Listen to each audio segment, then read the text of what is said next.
Hai, gue Gaby, and in this podcast, gue juga nggak sendiri, gue masih sama Ame dalam project gue. So, say hi. Hi guys, how are you today? So, kita di sini bakal ngomongin soal kultur shipping. Nah, as you know, kultur shipping kan udah di mana-mana. Jadi, kita bakal bawain soal topik ini dalam karya tulis menulis. Nah, gue mau kasih disclaimer sama warning dulu. Disclaimer ini bukan untuk menggeneralisasi, bukan untuk menstereotipkan satu fandom tertentu atau orang-orang tertentu. Terus juga warning, mungkin ada kata-kata yang tidak berkenan yang akan kita ucapkan nanti. I don't know, but yeah, we'll try to hold it down, but okay. So, kita mulai aja sekarang. Nah, untuk yang belum tahu shipping itu apa? Shipping itu bukan kapal ya. Jadi kayak sebenarnya shipping itu dalam fandom derived apa ya? Diambil dari kata relationship dan diambil belakangnya ship jadi shipping. Itu adalah saat dimana kalian menyukai chemistry kedua orang dan mulai berimajinasi bagaimana kalau mereka bersama dalam romantically, probably or platonically, atau sexually. Nah, shipping itu kan beda-beda ya di setiap fandom. Shipping itu tuh bisa dari karakter yang ada di film, di buku, di karya sastra lain, atau juga orang-orang sekarang mulai nge-ship orang-orang real life, di real life, orang nyata. Nah, Ame dan gua ini adalah dua orang yang fandomnya itu tuh beda banget. Kalau gua kultur ship-nya itu di Korea-Koreaan dan Ame itu lebih di Thailand. So, we'll try to cover perbedaan kultur shipping di fandom-fandom. Kita mulai dari mana dulu nih? Thailand dulu aja kayaknya. Oke, silahkan. Oke, jadi gue mulai dari Thailand dulu ya. Gue nggak bilang gue masuk fandom. Gue nggak pernah di fandom manapun di Thailand. Gue nggak pernah menganggap diri gue berfandom, tapi gue menulis menulis eh, tentang ship ini. Jadi itu disclaimer gue. Jadi pertama-tama jangan asosiasikan gue dulu dengan fandom manapun. Tapi gue hanya menulis kapal pertailanan itu aja. Selama gue nulis di pertailanan ini, fandom pertailanan ini, yang gue perhatikan adalah ship ini selalu dimulai dengan serius atau drama. Ketika dua orang aktor bermain di sebuah drama BL atau boys love, mereka akan menjadi ship yang terbawa, kulturnya seperti itu ya, terbawa sampai in real life. Jadi karakter di dalam series mereka itu seolah-olah juga turut menjadi karakter di real life mereka, sehingga fansnya nge-ship aktor-aktor ini di dalam series, tapi justru sampai keluar dari series itu. Itu yang sangat gue perhatikan dari kultur ship di pertailanan. Kemudian kedua, fandom pertailanan itu sangat murah fan service, bahkan berdemand. Jadi mereka membutuhkan fan service untuk keberlangsungan fandom mereka. Jadi fan service itu tuh kayak sebuah, bukan keseharusan ya, tapi lebih kayak because you are an actor, you must act like your character even though you are outside your job. Like they demand that kind of thing, I think.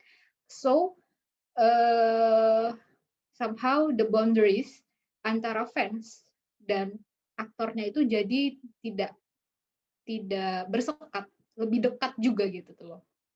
Mereka bisa ketika bertemu dengan 2 aktor yang bermain di dalam series yang sama itu, mereka bisa meminta, "Tolong dong pelukan," mungkin, atau, "Bisa dong, rangkulan," atau apa, kayak gitu.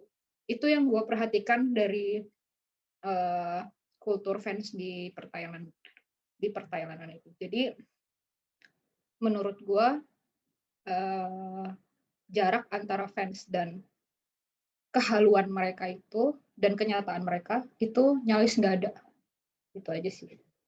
Kalau gua tuh kan nulisnya Korea, tapi gua balik lagi, gua membaca semua jenis cerita dari yang original, dari yang fandom English, dan ya Jepang, Korea juga, Thai juga gue baca. Tapi gua pribadi kalau ngelihat perbedaan sama Thai ya, Korea sama Jepang itu lebih banyak mulai nge-ship dari, musisi atau band atau idol gitu-gitu. Jarang yang dari aktor, walaupun ada memang, tapi didominasi sama musisi sih. Terus kalau misalnya western itu mereka lebih nge-ship-nya itu kan karakter-karakter yang ada di dalam series atau film. Mereka paling jarang nge-ship orang asli, eee, atau aktor-aktornya, atau musisi-musisinya. Balik lagi walaupun ada, walaupun banyak dulu, sekarang mereka udah, apa ya, udah berkurang sih, kayak bener-bener dibatasi gitu. Balik Mungkin gua rasa karena fansnya juga nggak mau membuat hubungan pertemanan atau hubungan kerja mereka itu, kerja para aktor, itu jadi terganggu karena kultur shipping ini sendiri. Nah, dari berbagai macam kultur shipping tadi, eee, ada nggak yang lu nggak suka dari kultur shipping tersebut? Terus kayak menurut lu seharusnya tuh gimana yang benernya? Oke, gue berkaca dari fandom-fandom perthailanan yang gue udah perhatiin lebih dari 1 tahun ini ya, mungkin permasalahan yang sering banget gue perhatiin adalah kayak itu bermula dari yang kayak gue sebut tadi, tidak adanya batasan antara halu dari fans dan kedua aktor. Karena tidak ada batasan, akhirnya mereka, eee, apa ya, agak menghambat karir dari aktornya tersebut. Karena ketika aktor tersebut bermain di series lain atau bermain dengan pasangan lain, akan ada kehancuran imajinasi, gue bilang. Ada merasa tidak nyaman, merasa dikhianati, merasa tidak dihargai sebagai seorang fans karena aktornya bermain dengan orang lain. Mereka hanya ingin aktornya bermain dengan pasangan semula atau mereka menginginkan itu. Nggak semua seperti ini, berpikiran seperti ini, tapi oknum-oknum seperti ini itu banyak dan itu benar-benar membuat kultur fandom di perthailanan itu agak sedikit, eee, kurang nyaman. Jadi sering panas gitu.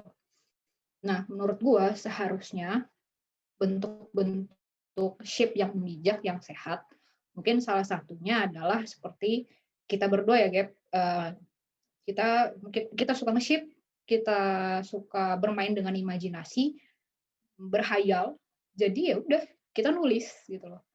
Kita hanya menganggap mereka sebagai karakter, tokoh. Kalau gue nganggap, setiap aktor di Thailand itu diri mereka sendiri. Mereka tidak terikat pada ship apapun.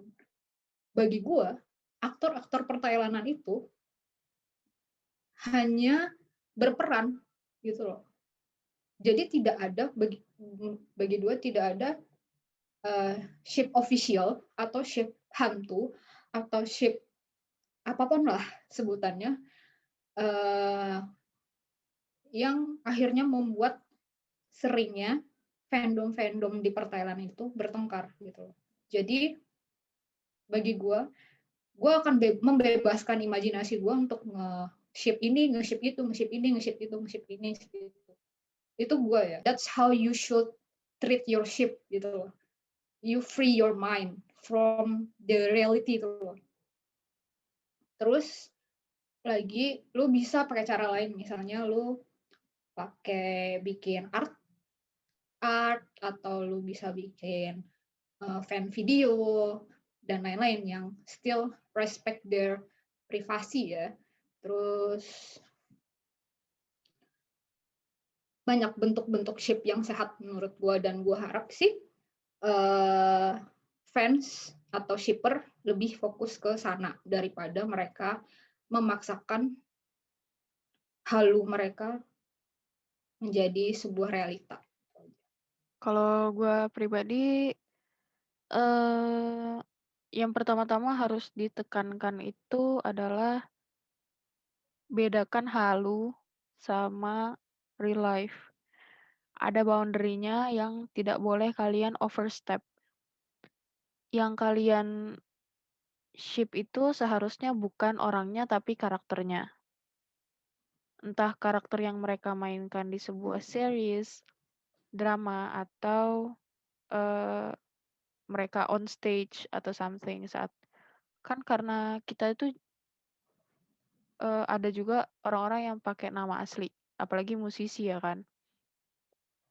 Jadi menurut gua ya udah you ship the that one person as a musician, bukan sebagai orang asli nyata, sebagai dirinya sendiri, terus lu nge-ship dia dengan temannya, bukan. Tapi sebagai si orang ini, si musisi ini dengan musisi lain misalnya. Atau idol A dengan idol B. Jangan juga terlalu mengekang saat ship lu yang lu sukai misalnya tidak dapat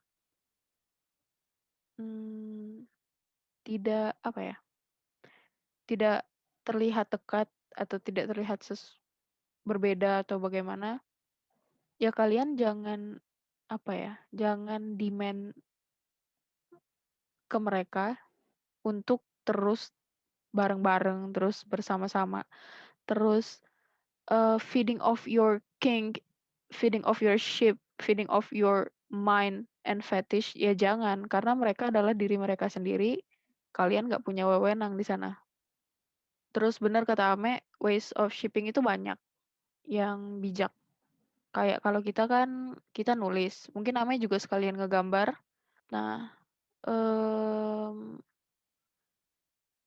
gua pribadi kalau misalnya nge-ship pun dan gua membuat sebuah apa ya, tulisan, gue nggak pernah berfokus ke romantic relationship-nya sebenarnya. Gue lebih fokusnya tuh ke brothership-nya. Mungkin gue agak sedikit berbeda sama Ame karena ya pasti genre kita juga beda yang kita tulis. Jadi gue pribadi kenapa gue nulis brothership-nya itu karena gue tidak mau terlalu feeding off orang-orang yang terlalu halu. Kayak, oh berarti kalau mereka dalam apa ya, romantically involved, mereka gue apa, dalam imajinasi gue mereka pacaran, mereka tuh harus sedekat ini, senempel ini. Ya enggak, orang pacaran pun di real life, orang yang sexually dan romantically attached pun mereka punya hidupnya masing-masing. Nggak selamanya 24 jam dengan pasangan mereka ya kan. Sama halnya dengan si shipping. Apalagi mereka cuma apa ya, imajinasi kalian aja. Mereka nggak benar-benar romantically involved, mereka nggak sexually involved, mereka ya cuma teman biasa atau mungkin rekan kerja, you don't know. So I guess I'll end this podcast here about shipping. If you want to check Ame's works, I'm going to provide you with Ame's Twitter below in the description box. So please check her works out. And thank you for listening. Bye bye. Bye bye guys, see you later.